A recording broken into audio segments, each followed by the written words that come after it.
اسلام زندہ باد، اسلام زندہ باد، اسلام زندہ باد۔ اللہ نے دنیا کی عورت کو بنایا مٹی سے اور جنت کی عورت کو بنایا مشک اور زعفران سے۔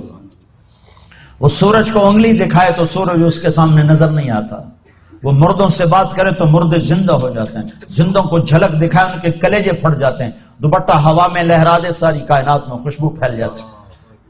لیکن ایمان والی مٹی والی عورت اگر تقوی اختیار کرے گی تو اس جنت کی حور سے 70,000 گنا زیادہ خوبصورت ہوگی۔ اللہ نے عورتوں کے حقوق رکھے ہیں، یہ ماں کی شکل میں ہو تو میرے نبی کا فرمان ہے کاش میری ماں زندہ ہوتی اور میں عشاء کی نماز کے مصلی پر ہوتا اور میں سورت فاتحہ شروع کر چکا ہوتا اور ادھر سے میری ماں مجھے کہتی بیٹا محمد، تو میں اس کی خاطر نماز توڑ دیتا اور میں کہتا جی اماں جان۔ ماں کا حق بتایا۔ اسلام نے تو عورت کو عزت بخشی، عورتوں کا مجمع ان کی نسبت سے تھوڑی بات کر رہا ہوں، اسلام نے تو عورت کو عزت بخشی، مغرب نے تو عزت نہیں بخشی، مغرب نے تو عورت کو پاؤں کا جوتا بنا دیا، ٹیشو پیپر بنا دیا ہے۔ اسلام نے عزت بخشی۔ اس کا پہلا روپ بیٹی ہے، یہ بیٹی کے روپ میں آئے اور اس سے پہلے چلے جاؤ۔ اللہ نے آدم علیہ السلام کو بنایا مٹی کٹھی کرو، مٹی کٹھی ہو پانی ڈالو، ڈال گئی، گوندھو، گوندھ گئی، چھوڑ دیا، وہ کالی ہو گئی، بلبلے چھوڑنے لگی، پتلا بناؤ، کیسے بنائے؟ ایسے بناؤ، ایسے بناؤ، بنا دیا، چھوڑ دو، ننگا پتلا آدم کا 40 سال پڑا رہا، ہوائیں چلتی رہیں، دھوپ پڑتی رہی، خشک ہو گیا، روح ڈالی، کپڑے پہنائے، جنت میں ڈال دیا۔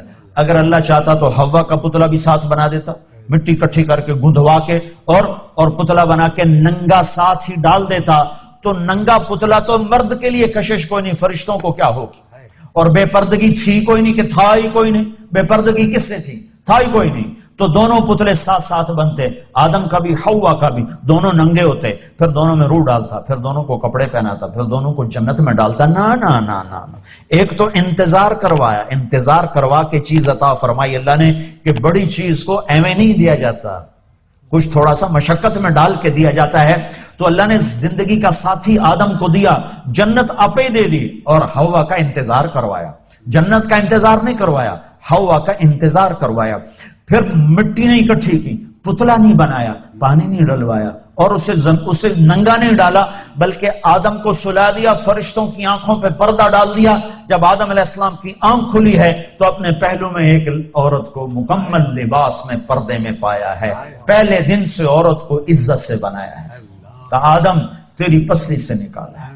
ادھر الٹے ہاتھ کی پسلی سے کیوں نکالا ہے؟ کہ ادھر دل ہے، کہ عورت ہر روپ میں دل میں جگہ پکڑتی ہے، ماں، بیٹی، بیوی، بہن، دادی، خالہ، جس روپ میں ہے اس کا مقام دل کے قریب ہے، دل سے دور نہیں ہے۔ اور اللہ تعالیٰ نے آدم علیہ السلام کو انتظار کروایا، اور آدم علیہ السلام کو جنت اچھی نہیں لگ رہی تھی، کلے گھابرے پھر دے آئے، ہوا ویکھی تو خوش ہوئے، کہنے کہ یا اللہ کون تیری بیوی؟ آدم علیہ السلام کال کی تھی اگوں ہے، تو اللہ نے کہا مہر تو ادا کر، مہر تو ادا کر۔ کہنے کہ کیا مہر ہے؟ کہا میرے آخری نبی پر ایک درود پڑھ دے، یہ مہر ہے، یہ مہر ہے اس کا۔ مردوں میں سب سے خوبصورت کون ہے بھائی؟ یوسف علیہ السلام مردوں میں سب سے خوبصورت ہیں، اور عورتوں میں سب سے خوبصورت ہے اما حوا۔ تمام مستورات جتنی پیدا ہوں گی، جتنی پیدا ہوئی، ان سب میں خوبصورت ترین عورت حضرت حوا ہے۔ پہلے دن عزت سے پیدا کیا، پردوں میں بٹھا کے پیدا کیا، اور بیوی بنا کے ساتھ رکھا، اور حقوق رکھے۔ اگر بیٹی پیدا ہو تو میرا نبی فرماتا ہے 3 بیٹیوں کی شادی کر دو تو جنت واجب ہو گئی، 10 بیٹوں کی شادی کرو تو جنت واجب کوئی نہیں، 3 بیٹیوں کی شادی کرو تو جنت واجب ہو گئی۔ تو ایک صحابی نے پوچھا یا رسول اللہ 3 نہ ہو 2 ہوں؟ تو کہا 2 کی شادی کرو تو جنت۔ ایک نے کہا یا رسول اللہ اگر 2 نہ ہو، ایک ہی بیٹی ہو اور آگے کوئی سلسلہ بھی نہ ہو، تو آپ نے کہا 1 بیٹی کی شادی کر دو تو جنت واجب۔ یہی بہن بن جاتی ہے، بیٹی سے بہن بنتی ہے، بھائی آتا ہے۔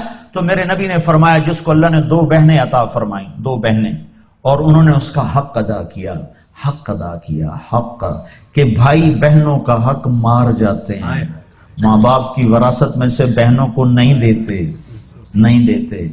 یہ ایسے ہی حرام ہے جیسے شراب بیچنا حرام ہے، جیسے سود کھانا حرام ہے، ایسے ہی بہنوں کا حق کھا جانا ایسے ہی حرام ہے جیسے چوری حرام ہے. یہ بہنوں کا چور ہے، اس کی چوری کی جس کے ساتھ مل کے ایک چھاتی کا دودھ پیا، ایک تھالی پیالی میں کھایا اور پیا، ایک چھت تلے جس کے ساتھ زندگی گزاری، یہ اس کی چوری کر گیا ہے. جس نے اپنی بہنوں کا حق مارا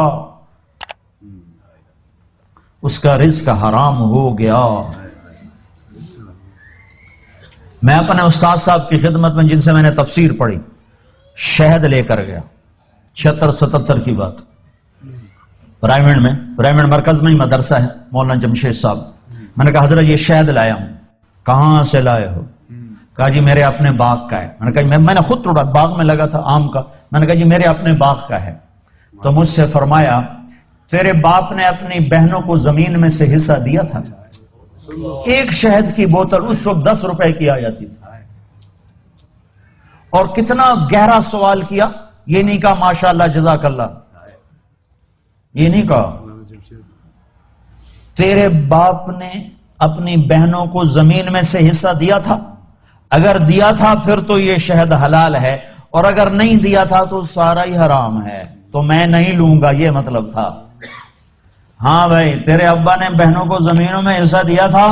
میں نے کہا جی شکر ہے میرے ابا کی بہن ہی کوئی نہیں، ہوتی تو کوئی نہ دیتے. صرف 2 بھائی تھے، ساری جائیداد 2 بھائیوں کی، بہن تھی ہی نہیں ان کی.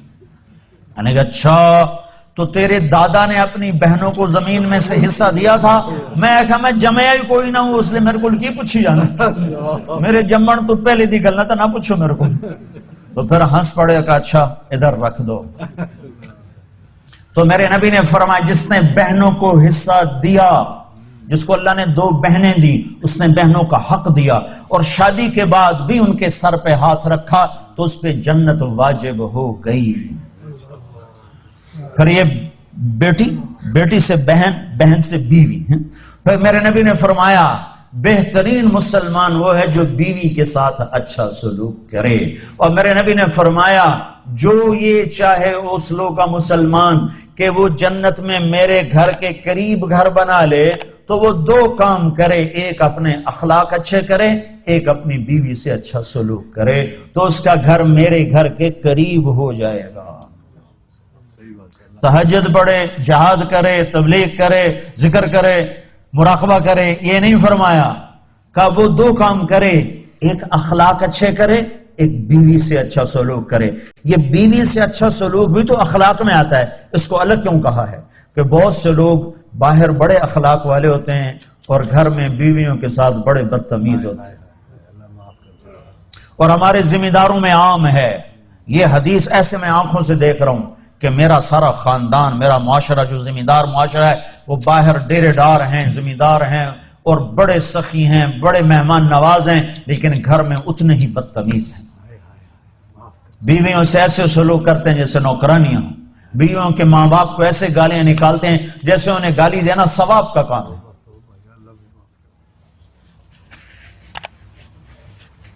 تو اس لیے اس کو الگ ذکر کیا کہ جو یہ چاہے جنت میں میرے گھر کے قریب گھر بنائے. کون نہیں چاہتا؟ تم چاہتے کو نہیں چاہتے؟ تو اللہ کے نبی نے کہا 2 کام کرو، ایک اخلاق اچھے کرو، ایک اپنی بیوی سے اچھا سلوک کرو. پھر بیویوں کو بھی سمجھایا، برابری، توازن قائم کیا ہے کہ اگر میری شریعت میں سجدہ ہوتا تو میں بیوی سے کہتا خامند کو سجدہ کرے. ایک عورت نے پوچھا یا رسول اللہ میری شادی ہو رہی ہے، میرے خامند کا میرے اوپر کیا حق ہوگا؟ تو آپ نے فرمایا تیرے خامند کے جسم پہ پھوڑے پڑ جائیں، پھوڑے ہو نکل آئیں، اور پھوڑوں میں پیپ پڑ جائے، اور تو زبان سے چاٹ چاٹ کے اس کے زخم صاف کرے تو بھی تو نے خامند کا حق ادا نہیں کیا. لو ان المرأة صلت 5 صامت شهرها حسنت فرجها اطاعت بالها دخلت من ای ابواب الجنت شاءت. میرے نبی نے فرمایا جس عورت نے 5 نمازیں پڑھی، رمضان کے روزے رکھے، خامند کی اطاعت کی اور بدکاری نہ کی، عزت میں خیانت نہ کی، تو جب وہ آئے گی تو جنت کے 8 دروازے کھل جائیں گے. اللہ فرمائے گا جدھر سے چاہ چلی جا، جنت تیرے لیے ساری حلال ہے. یہی عورت ماں کے روپ میں تبدیل ہو جائے تو میرے نبی نے فرمایا کاش میری ماں ہوتی اور میں عشاء کی نماز کے مصلی پر ہوتا اور میں سورت فاتحہ شروع کر چکا ہوتا اور ادھر سے میرے گھر کا دروازہ کھلتا اور میری ماں کہتی بیٹا محمد، تو میں اس کی خاطر نماز توڑ دیتا۔ میں کہتا اماں جی حکم، میں پھر پڑھوں گا۔ آپ نے فرمایا میں جنت میں گیا تو میں نے قرآن کی تلاوت سن، میں نے پوچھا یہ کون تلاوت کر رہا ہے؟ مجھے کہا گیا یا رسول اللہ یہ حارثہ بن نعمان ہیں۔ میں نے کہا حارثہ؟ وہ تو مدینے میں بیٹھا ہے، ابھی مرا تو نہیں ہے کہ جنت میں اس کی تلاوت گونجے؟ تو ان فرشتوں نے کہا یا رسول اللہ ماں کی ایسی خدمت کی ہے کہ اللہ نے خوش ہو کر حکم دیا ہے حارثہ جب قرآن پڑھے ساری جنت کو سناؤ۔ کذالکم البر کذالکم البر۔ میرے نبی نے کہا ماں باپ کی خدمت یہی ہوتی ہے، یہی ہوتی۔ آپ نے کہا عمر تیری زندگی میں ایک شخص آئے گا یمن سے، اس کا نام ہوگا اویس، اس کا قبیلہ ہوگا عامر اور اس کا خاندان ہوگا کرن اور اس کا رنگ ہوگا کالا اور اس کا قد ہوگا درمیانہ اور اس کی کمر پہ ہوگا سفید داغ۔ جب وہ آئے تو اس سے دعا کروانا عمر تو عمر، میرے بعد کوئی نبی ہوتا تو عمر ہوتا، اور نبی کے دائیں طرف عمر کی قبر ہے، بائیں طرف یہ نقشہ ہے قبروں کا ایک قول کے مطابق کہ درمیان میں اللہ کے رسول ہیں، سیدھے ہاتھ ابو بکر الٹے ہاتھ عمر، اور ایک قول یہ ہے یہ اللہ کے رسول، یہ ابو بکر اور یہ عمر، اس طرح کر کے، اور ایک قول یہ ہے، ایک قول یہ ہے، اس طرح یہ میرے نبی کی قبر، پاؤں کے ساتھ ابو بکر کا سر، پھر ابو بکر کے سر کے ساتھ پاؤں کے ساتھ عمر کا سر، یوں تین قبریں ہیں، یا یہ ہے۔ تو بہرحال وہ روضہ رسول میں ہے عمر، میرے بعد نبی ہوتا تو عمر ہوتا۔ اور آپ مسجد میں داخل ہوئے، آپ کے ادھر ابو بکر تھے ادھر عمر تھے، تو آپ نے دونوں کے ہاتھ پکڑ لیے اور آپ نے کہا دیکھو دیکھو مجھے دیکھو، قیامت کے دن میں ایسے اٹھایا جاؤں گا کہ ادھر میرے ابو بکر ہوگا اور ادھر میرے عمر ہوگا۔ تو اسے کہا جا رہا عمر اویس سے دعا کروانا۔ یا رسول اللہ وہ اویس سے کیوں کرواؤں؟ کہ اس نے ماں کی ایسی خدمت کی ہے، جب وہ ہاتھ اٹھاتا ہے تو اللہ اس کے ہاتھ خالی نہیں لوٹاتا۔ تمہاری مائیں ذلیل ہوتی پھرتی ہیں اور تم یہاں جانتے بھی نہیں ماں ہوتی کیا ہے، یہاں تو سب کراؤن جانتے ہیں، کراؤن۔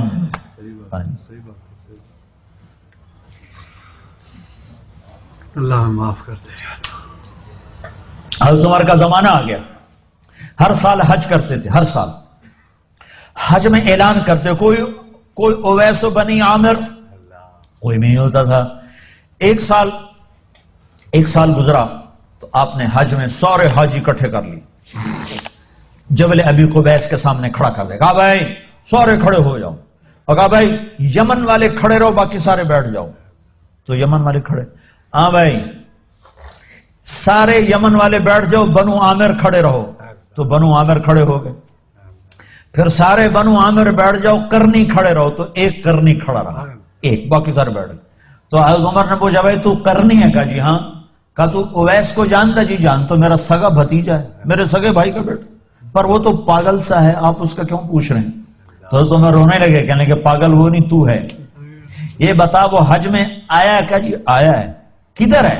کہا جی وہ اس وقت اونٹ چرانے جاتا ہے عرفات کی طرف۔ تو آپ نے حضرت علی کو ساتھ لیا اور دوڑ لگائی، گئے تو اویس کرنی ایک درخت کے نیچے نماز پڑھ رہے اور اونٹ ان کے چاروں طرف چل رہے، تو یہ دونوں حضرات آ کے بیٹھ گئے۔ انہوں نے دیکھا کچھ لوگ آ گئے تو انہوں نے نماز مختصر کر دی، تو انہوں نے پوچھا، حضرت عمر نے پوچھا بھائی کون ہو؟ کہا جی مزدور ہوں۔ کہا تیرا نام کیا ہے؟ کہا جی اللہ کا بندہ عبداللہ۔ کہا بھائی وہ نام پوچھ رہا ہوں جو تیری ماں نے تیرا رکھا ہو۔